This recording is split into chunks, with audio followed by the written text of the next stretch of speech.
What is it about the supernatural that's captivated us for generations? Is it the mysterious allure of the unknown? The heart-pounding thrill of an unexplainable sighting? Or the creeping fear that a life-changing encounter could happen to you? Sightings is the new series that puts you at the center of the world's strangest unexplained events, from Roswell to Amityville to Loch Ness and beyond. Each episode combines a never-before-heard story of an infamous supernatural encounter with mind-bending investigations that will leave you questioning what's real and what's impossible. Enter the unexplained with Sightings, available on Apple Podcasts, Spotify, or wherever you listen to podcasts. Hi, everyone. Thank you so much for listening. Scary Shorties wouldn't exist without you, the fans. Please like and follow us on Apple, Spotify, or wherever you listen, and share the show with your friends to help us grow. Thanks, guys.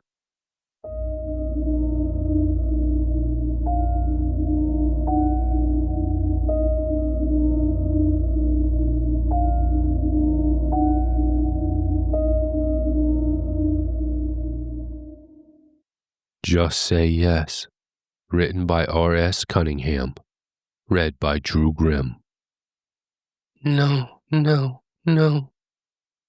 Panic set when Joise realized she was having another sleep paralysis episode.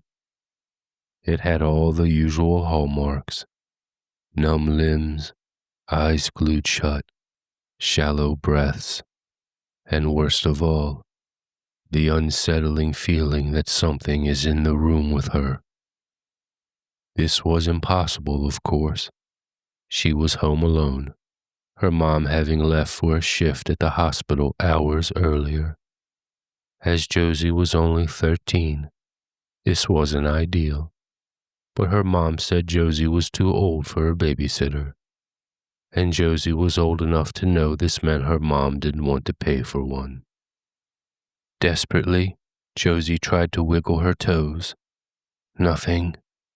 Next, she focused all her efforts on the fingers on her right hand. Still nothing. Full paralysis.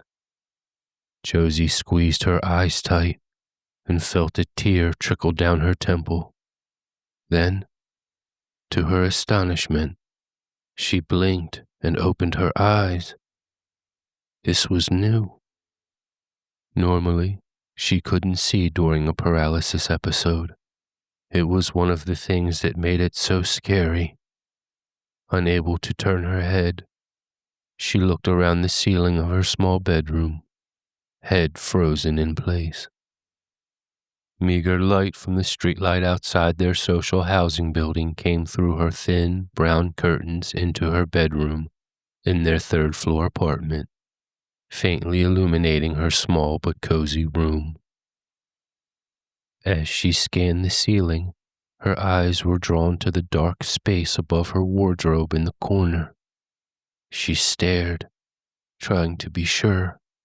Yes, the space between the top of the wardrobe and the ceiling was noticeably darker than the rest of the room.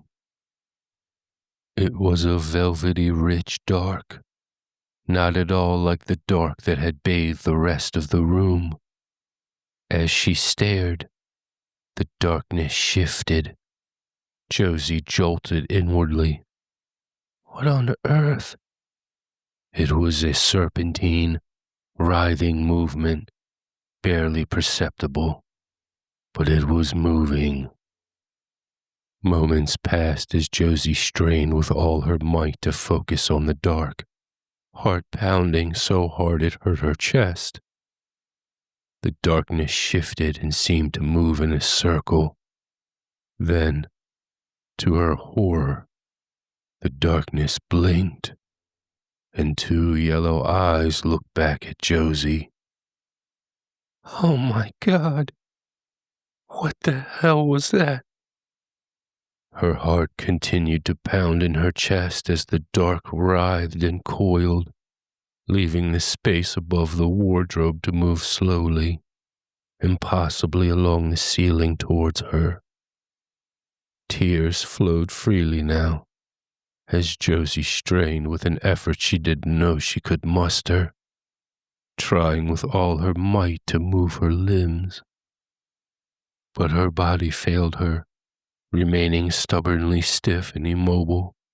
In desperation, Josie squeezed her eyes shut and begged any god who would listen that the yellow eyes and the dark shape would be gone when she opened them.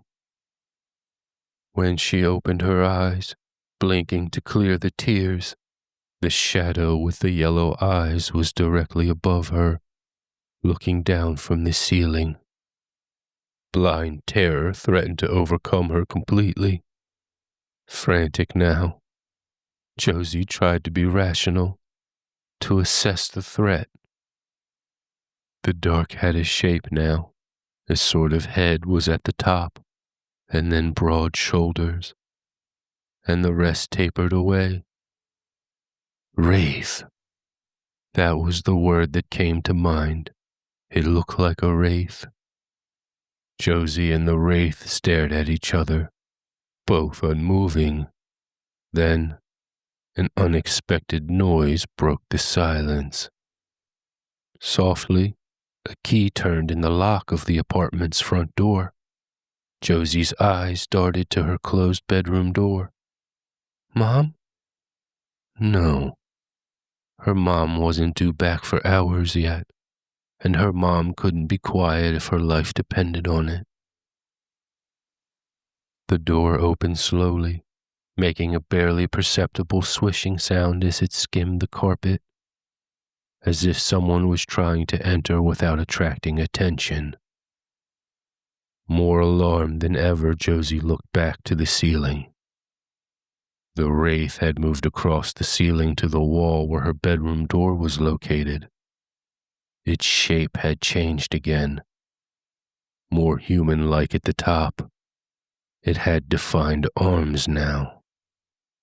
The arms reached out as it moved in that creepy serpentine way to ease itself down from the ceiling onto the floor. It moved like a cockroach, or a millipede, Josie thought. The face pressed to the top of the door, and Josie could hear it sniff deeply. Once, twice, 3 times. Then it turned to her. The head-like shape was more defined now. A wrinkled, grotesque face was visible, and the yellow eyes were brighter than ever. A beat passed as Josie stared at the wraith on her door, and the wraith on the door stared back. The swooshing sound came again, followed by a light click. Whoever had entered her apartment had closed the door behind them. The wraith tilted its head at her.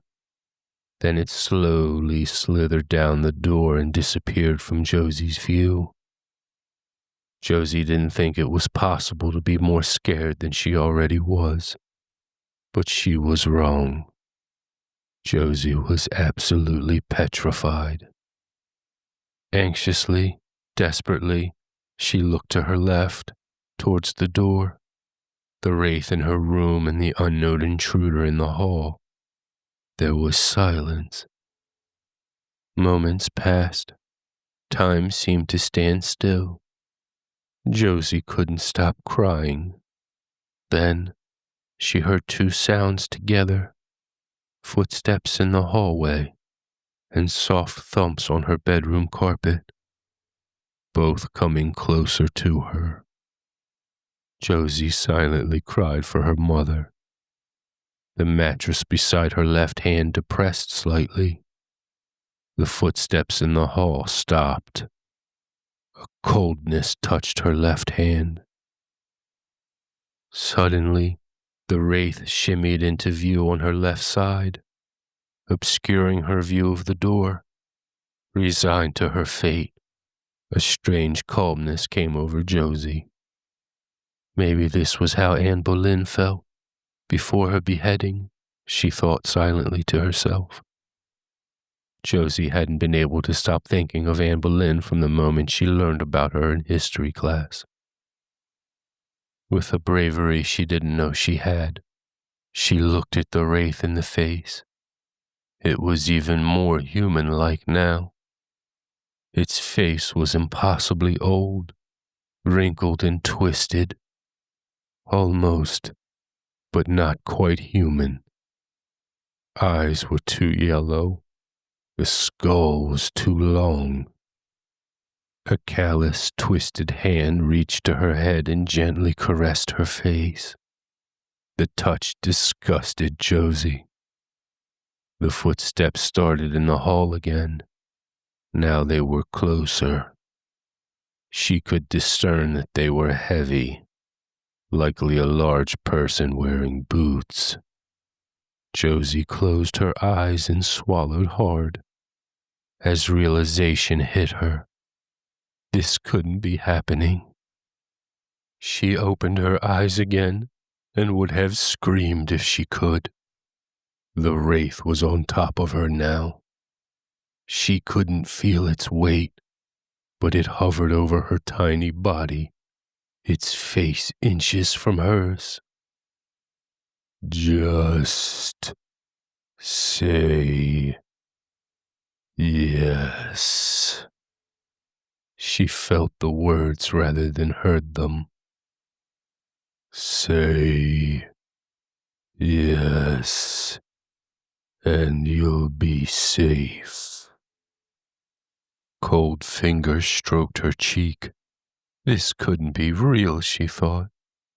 Josie tore her gaze from the hideous face above her and looked left. She could see her bedroom door again, now that the wraith had moved above her.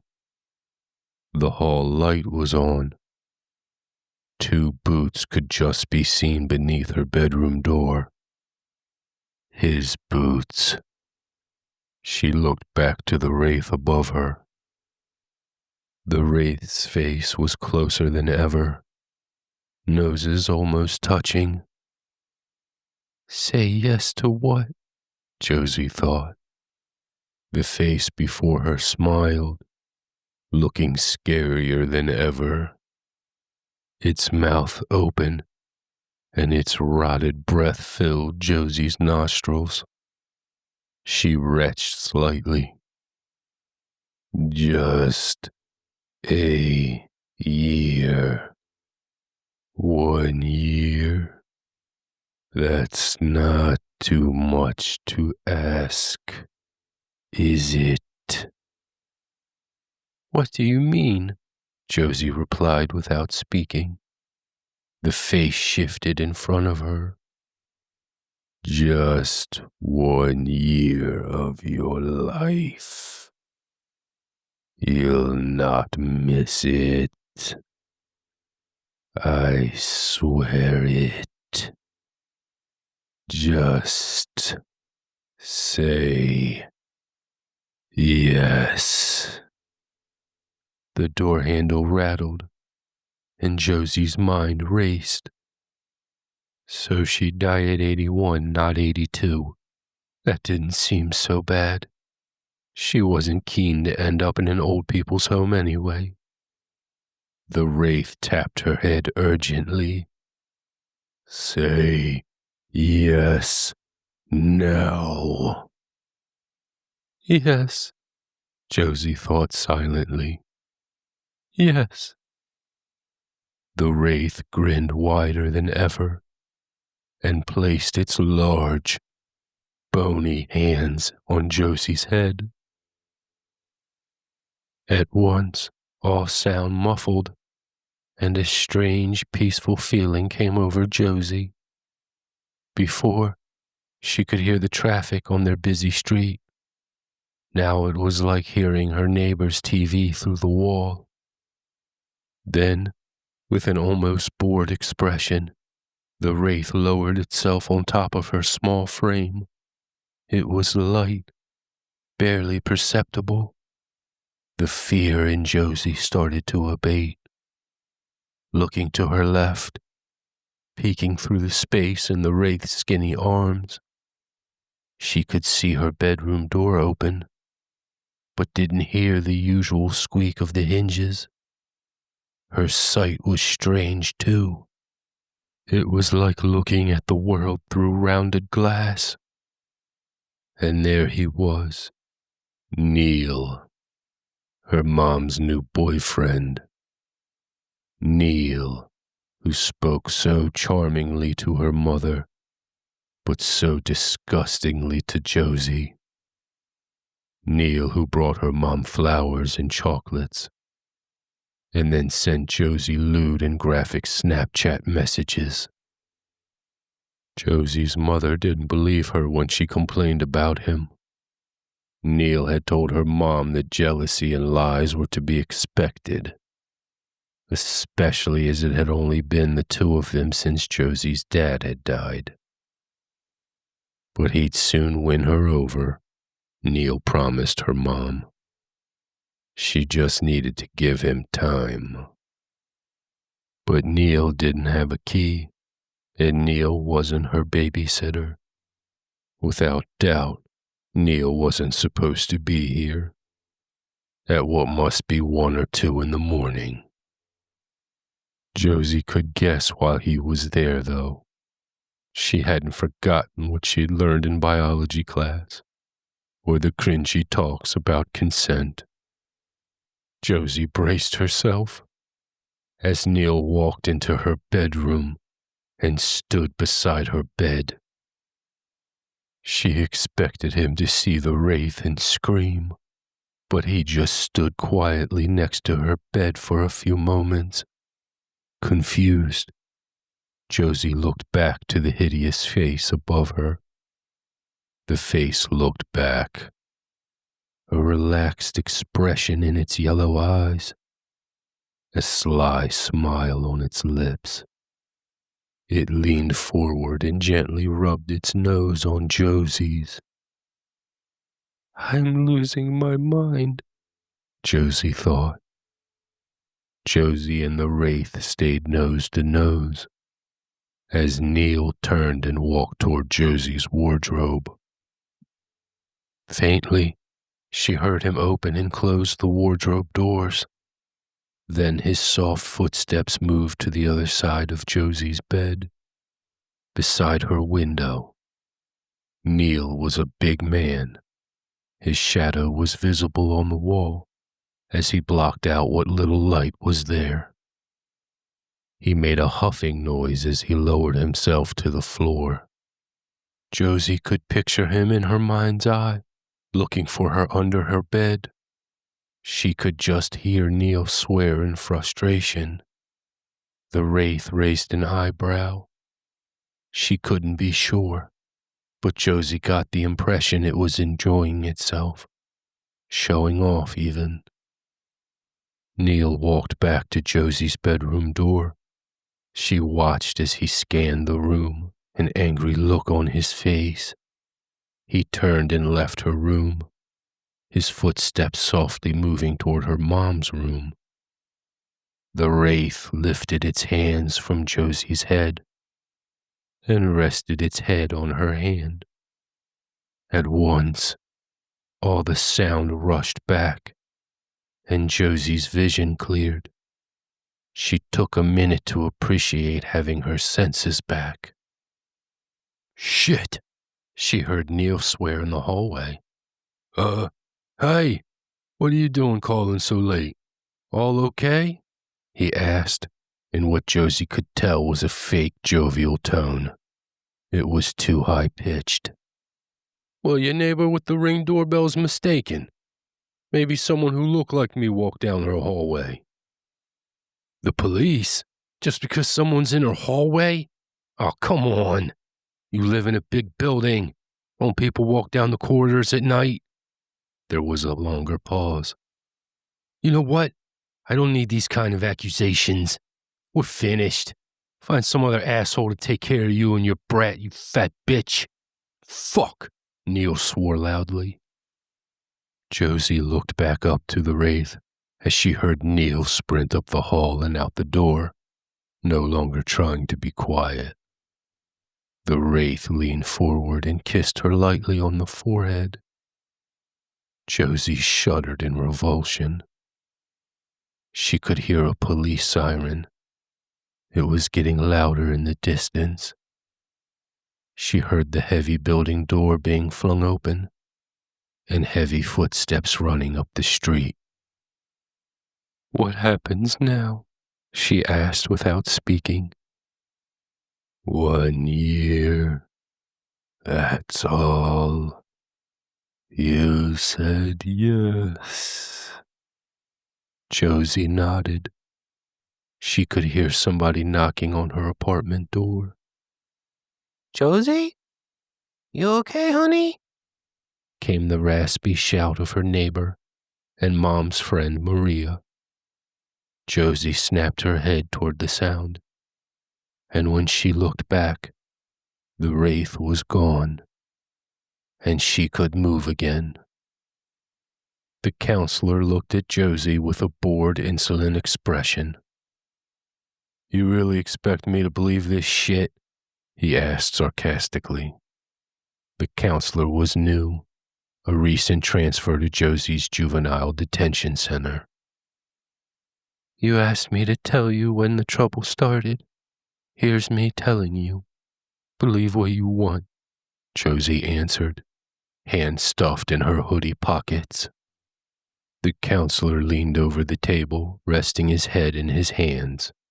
Josie guessed he was in his late 20s, good-looking in a way that hadn't been good for him.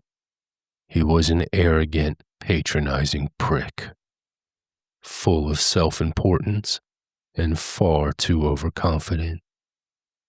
Josie bet he waxed lyrical about the work he did with troubled but good-hearted kids to sweet-talk girls into bed. Troubled kids like her.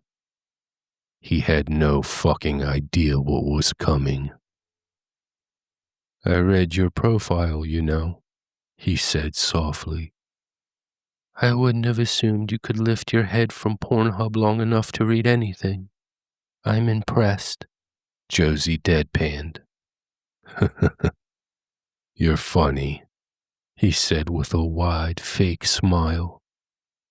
"Quite the little angel by all accounts, until you were identified as the catfish castrator and plastered over every tabloid in the county." The counselor's eyes flashed. "That's quite the title. Luring poor innocent men on dates, offering blowjobs like a little slut, and then stabbing them in the dick with a penknife while they're there defenseless. Took the police a while to catch you. How many did you hurt before you were caught? 9? 10? A dozen?"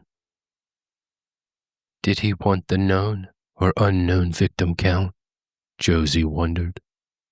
She leaned across the desk, bringing her head closer to his. "Did it say in my file why they took so long to catch me?" "Oh, I'm sure you'd like to tell me how clever you were, not getting caught for almost a year," he replied with a challenging stare. Josie smirked at him. "It was because I pretended to be younger than I was.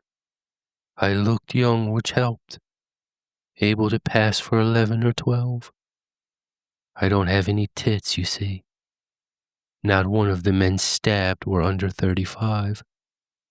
It's not easy to call 911 and report that an 11-year-old you met on Snapchat stabbed you in the balls while you were enjoying a blowjob in the back seat of your car. You should have heard the excuses they gave once the detectives got hold of my phone and tracked some of the men down. I didn't delete my Snapchat messages, you see. Oh, I sat on a nail. A dog bit my privates. Oh, I was in a cycling accident. My knife slipped when I was cutting an apple. Still, can't have been easy for their wives and family hearing the truth in court. I almost felt bad for them. So you do regret what you did? Well, that's something at least, the counselor replied, ignoring her earlier comments. Joise looked over his shoulder to the space between a filing cabinet and the wall. The space was too dark. Josie's heart leapt. Josie looked back to the counselor. What can I say? It wasn't even me. I learned everything the same as everyone else. Still gonna peddle that bullshit line? Tell me, did anybody believe you? The counselor snorted. Anyway, I can see you got tits now that you're 16. A nice pair and all. How about we get this over with so I can, help some other kids? There it was. The usual ask from a creep, making Josie want to scream, tear her skin off and bang her head off the wall. But the dark was on the move now, climbing up the wall. Yellow eyes blinked over at Josie. She smiled at it. The counselor thought she was smiling at him. Oh yeah? You know what to do. You whores are all the same. Get over here. Josie stood. A feeling of calm washed over her. What difference would another year make? She hated this place anyway. Slowly she made her way round to the counselor's side of the desk. She lowered her tracksuit pants and leaned over. I gambled and lost, but I don't regret it, she explained loudly. Gambled? What are you talking about? The counselor asked in a strained tone. He was lowering his pants now, trying to get himself ready. He was probably expecting more resistance, Josie thought. That's probably what got him excited. Josie could feel the darkness move above them. She lifted her head to look at the ceiling. The wraith was more formed now. Yellow eyes and a twisted head looked down at her. Hello, old friend. Josie turned her attention back to the counselor. I assumed losing a year meant losing a year at the end. Dying younger, but still an old lady. I was only 13. It didn't occur to me that it would take a year of its choice. Stop talking shit, the counselor snapped. His earlier confidence was eroding. He might not have been able to see the wraith above him, but every sense he had now was screaming that he was in danger. Do you feel something? He asked, worry creeping into his voice. One day I was a normal 13-year-old trying to dodge my mom's handsy boyfriend. Next, I woke up a year later in a police cell, labeled the catfish castrator, and thrown into juvie. It was quite the head fuck. Shut up. Do you hear me? Shut the fuck up. The counselor snapped in frustration. Josie chuckled lightly and pulled her tracksuit bottoms back up. The twisted face lowered in front of Josie's. She leaned forward and gently rubbed her nose against its nose. I missed you, she said without speaking. One more year. Just say yes, her old friend asked. Josie laughed again. Well, at least you ask. Do you think this is funny, you slut? You just wait. There's going to be big changes around here. The counselor was clearly ashamed he couldn't get himself aroused. Oh, shut the fuck up. You're boring me, Josie retorted. The counselor erupted into a tirade, but Josie couldn't hear him properly anymore. The room was blurred too, now that the Wraith's hands were on her head. She doubted the counselor saw her slip a box cutter into her left hand. The Wraith moved in. Is that a yes? It asked her without speaking. Josie leaned forward and kissed the Wraith's calloused forehead. A year out of this shithole. No more entitled counselors to deal with. No more Googling herself and reading the comments. No more visits from her mom, having to watch her cry and ask where did she go wrong. Not being called a liar and a whore. Can the year start now? Josie asked silently. The Wraith nodded slowly. Of course, my love. They smiled at each other. Thank you. Yes.